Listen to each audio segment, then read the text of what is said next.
السلام علیکم۔ اس مشکلات اور سیلاب جیسے آفتوں کا سامنا ہمیں کیسا کرنا ہوگا، یعنی اس وقت اللہ کا کیا حکم ہے؟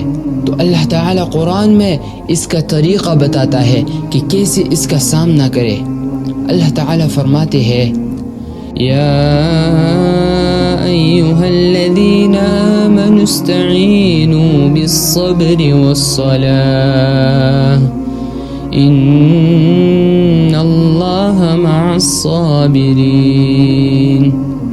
اللہ واضح طور پر اس کا طریقہ بتاتا ہے اور کہتا ہے اے ایمان والو، تم مجھ سے صبر اور نماز کے ذریعے مدد مانگو۔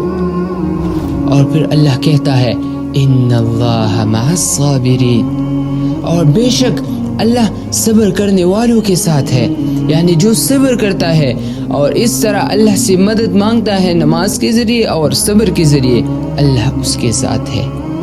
اور صبر ایک بہترین چیز ہے جس کے بارے میں حضور صلی اللہ علیہ وسلم نے فرمایا کہ صبر کا بدلہ جنت ہے۔ اللہ اکبر، صبر کا بدلہ جنت ہے، یعنی ہر مشکل حالت میں جب ہم اگر صبر کریں تو ہمارا بدلہ جنت ہوگا۔ یقین یہ ایک بہت بڑا انعام ہے۔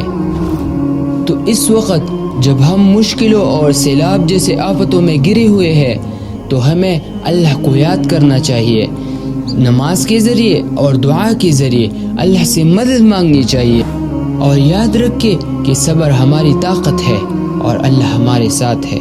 تو اس ویڈیو کو زیادہ سے زیادہ شیئر کریں تاکہ یہ ان لوگوں تک پہنچے جو مصیبتوں اور سیلاب جیسے آفتوں میں گرے ہوئے ہیں، اور اسے ایک تسلی ملے، اللہ کا یہ پیغام اس تک پہنچے۔ اور یاد رکھے کہ ہر مشکل کے ساتھ آسانی ہے۔